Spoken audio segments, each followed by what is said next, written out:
ಕನ್ನಡ ನಾಡು, ಇದು ಕನ್ನಡಿಗರ ನಾಡಿಮಿಡಿತ.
ಪ್ರತಿಷ್ಠಾಪನೆ ಮಾಡಿದಿರಿ, ಏನು ಉದ್ದೇಶ ಸರ್ ಇದು? ಸರ್, ಈಗ ನಮ್ಮ ಫೋರ್ ಫಾದರ್ಸಿಂದ ತಾತ ಮುತ್ತಾತದ ಕಲೆಯಿಂದ ಅದೇ ರೀತಿಯಾಗಿ ನಾವು ಕಿರಾಣಿಯನ್ನು ಮಾಡ್ತಾ ಬಂದಿದ್ದೀವಿ. ನಾವು ಓದಿದ್ವಿ, ಡಿಗ್ರೀಸ್ ಎಲ್ಲ ಮಾಡಿದ್ದೀವಿ, ಬಟ್ ಆದ್ರೂ ನಾವು ಕಿರಾಣಿ ಅಂಗಡಿನೇ ಮಾಡ್ತಾಯಿದ್ದೀವಿ.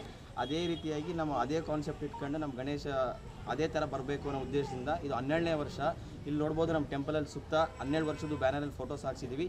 ಈ ವರ್ಷ ಬಂದುಬಿಟ್ಟು 12ನೇ ವರ್ಷಕ್ಕೆ ನಮ್ಮ ಕಿರಾಣಿ ಕಾನ್ಸೆಪ್ಟ್ ಜನಗಳಿಗೆ ತಿಳಿಲಿ ಅಂತ ಹೇಳ್ಬಿಟ್ಟು ಸಾಯಂಕಾಲ 6ರಿಂದ 10 ಗಂಟೆವರೆಗೂ ಶೋ ಎಲ್ಲ ತೋರಿಸ್ಬಿಟ್ಟು ನಮಗೆ ಕಿರಾಣಿ ಹೇಗೆ ಬಂತು ಅನ್ನೋದೆಲ್ಲ ಕಾನ್ಸೆಪ್ಟಲ್ಲಿ ಪ್ರೊಜೆಕ್ಟರೆಲ್ಲ ಶೋ ಮಾಡಿದ್ಮೇಲೆ ಆಮೇಲೆ ನಮ್ಮ ಗಣಪತಿನ ರಿವೀಲನ್ನು ಮಾಡ್ತೀವಿ. ಅಂದರೆ ಪ್ರತಿನಿತ್ಯವೂ ನೀವು ಬರುವಂಥ ಜನರಿಗೆ ಕಿರಾಣಿ ಅಂಗಡಿ ಬಗ್ಗೆ ಮಾಹಿತಿ ಹಾಂ ಕಂಪಲ್ಸರಿ ಇರುತ್ತೆ, 5 days ಇರುತ್ತೆ. ಸಾಯಂಕಾಲ 6 ಗಂಟೆಯಿಂದ ಹಿಡಿದು 10 ಗಂಟೆವರೆಗೂ ಶೋ ಇರುತ್ತೆ. ಆ ಶೋದ ನಂತರ ನಮಗೆ ಕಿರಾಣಿ ಹೇಗೆ ಬಂತು ಅಂತ ಗಣಪತಿ ರಿವೀಲನ್ನು ತೋರಿಸ್ತೀವಿ. ಅಂದರೆ ಕಿರಾಣಿ ಸ್ಟೋರ್ ಅಂದರೆ ಶೆಟ್ರು ಅಂತ. ಹಾಂ, ಕಿರಾಣಿ ಸ್ಟೋರ್ ಅಂದರೆ ಶೆಟ್ರು. ಈಗ ಬಂದಿದ್ದಾರೆ ಸರ್, ಎಲ್ಲ ಕ್ಯಾಶರ್ ಬಂದಿದ್ದಾರೆ, ಮಾಡ್ಕೊಂಡು ಹೋಗ್ಬೋದು ಸರ್, ಏನು ತೊಂದರೆ ಇಲ್ಲ. ನಿಮ್ಮ ಹೆಸರು? ಸರ್ ನಮ್ಮ ಹೆಸರು ಮನೋಹರ್ ಅಂತೇಳಿ. ಇಲ್ಲಿ ನೋಡಿ ಮಾತಾಡಿ. ಜೈ ವಾಸವಿ. ತಮ್ಮೆಲ್ಲರಿಗೂ ಗೊತ್ತಿರೋ ಹಾಗೆ ಇದು 12 ವರ್ಷ ನಾವು ಇದು ಮಾಡ್ತಾ ಇರೋದು ಗಣೇಶ ಚತುರ್ಥಿ. ನಾವು ಪ್ರತಿ 5 days ಒಂದೊಂದು ಆ್ಯಕ್ಟಿವಿಟೀಸ್ನ ಕಂಡಕ್ಟ್ ಮಾಡ್ತಿದ್ದೀವಿ. ಈ ಗಣೇಶ ಚತುರ್ಥಿಗೆ ಬಂದುಬಿಟ್ಟು ಒಂದು ದಿವಸ ಫೇಸ್ ಪೇಂಟಿಂಗ್ ಇಟ್ಟಿದ್ದೀವಿ, ಇನ್ನೊಂದು ದಿವಸ ಡೆಕೋರೇಷನ್ ಗಣೇಶ ಇಟ್ಟಿದ್ದೀವಿ, ಇನ್ನೊಂದು painting without paint brush vegetables use ಮಾಡಿ ಪೇಂಟ್ ಮಾಡಿ ಇಟ್ಟಿದ್ದೀವಿ. ಹಾಗೆ ನಮ್ಮೆಲ್ಲರೂ ಯೂತಿಂದ ಒಂದು ಹೊಸದೇನಾದರೂ ಸ್ಟಾರ್ಟ್ ಮಾಡಬೇಕು ಅಂತ ಹೇಳಿ ಫುಡ್ ಸ್ಟಾಲನ್ನು ಇಟ್ಟಿದ್ದೀವಿ. ಹಾಗೆ ರಂಗೋಲಿ ಕಾಂಪಿಟೇಷನ್ ಮಾತ್ರ ನಾವು ಪ್ರತಿ ಸರಿ ಇಡ್ತೀವಿ. ಸೊ ಈ ಗಣೇಶೋತ್ಸವದಲ್ಲಿ ಇಷ್ಟೆಲ್ಲ ಭಾಗಿಯಾಗ್ತಿದ್ದೀರಿ. ಗಣೇಶೋತ್ಸವ ಅಂತಂದರೆ ಏನು? ನಾವು ಆ್ಯಕ್ಚುಲಿ ಗಣೇಶ ಉತ್ಸವ ಬರಬೇಕು ಅಂದರೆ ತುಂಬ ವೆಯ್ಟ್ ಮಾಡ್ತಾ ಇರ್ತೀವಿ. ಯಾಕಂದರೆ ಅದು ಒಂದು ಹಬ್ಬನೇ ಅಂತ ಹೇಳ್ಬೋದು. ಗಣೇಶ ಬಂತು ಅಂದರೆ ಅದನ್ನು ತೊಗೊಂಬರೋದಿರಲಿ, ನಾವು ಏನು ಮಾಡಬೇಕು, ಪ್ರತಿ ಸಲ ಒಂದೊಂದು ಯೂನಿಕ್ ಐಡಿಯಾಸ್ ಏನು ಮಾಡ್ಬೋದು, ಎಷ್ಟು ಬೆಸ್ಟ್ ಮಾಡ್ಬೋದು ಅಂತ. ಸೊ ಆ್ಯಕ್ಚುಲಿ ಎಷ್ಟು ಖುಷಿಯಾಗಿರ್ತೀವಲ್ಲ, ಬಿಡಬೇಕಾದ್ರೆ ಅಷ್ಟೇ ಬೇಜಾರು ಆಗುತ್ತೆ. ಅದಕ್ಕೆ ನಾವು ಜಲ್ದಿ ಆದಷ್ಟು ಬೇಗ ಗಣಪ ಬರಲಿ ಅಂತ ವೆಯ್ಟ್ ಮಾಡ್ತೀವಿ ಪ್ರತಿ ವರ್ಷ. ಅಂದರೆ ಬಾಲಗಂಗಾಧರನಾಥ್ ತಿಲಕರು ಗಣೇಶೋತ್ಸವವನ್ನು ಜಾರಿಗೆ ತಂದರು. ಸೊ ನಿಮ್ಗೆ ಏನು ಅನಿಸುತ್ತೆ? ನಮಗೆಲ್ಲರಿಗಂತೂ ಯೂತ್ಗಂತೂ ತುಂಬ ಖುಷಿ ಆಗುತ್ತೆ. ಎಲ್ಲರನ್ನು ಬಂದ ಬೆಸೆಯುವಂಥ ಹಬ್ಬ ಅಂತೀರಾ? ಹಾಂ, ಆಬ್ವಿಯಸ್ಲಿ. ನಿಮ್ಮ ಹೆಸರು? ಶ್ರಾವಣಿ. ಸಮಗ್ರ ಸುದ್ದಿಗಳಿಗಾಗಿ ತಪ್ಪದೆ ನೋಡಿ ಕನ್ನಡ ನಾಡು ವಾಹಿನಿ. ಸಬ್ಸ್ಕ್ರೈಬ್ ಮಾಡಿಕೊಳ್ಳಲು ಕೂಡಲೇ ಪಕ್ಕದಲ್ಲಿ ಕಾಣುವ ಬೆಲ್ ಐಕಾನ್ ಕ್ಲಿಕ್ ಮಾಡಿ ನೋಟಿಫಿಕೇಶನ್ ಪಡೆಯಿರಿ.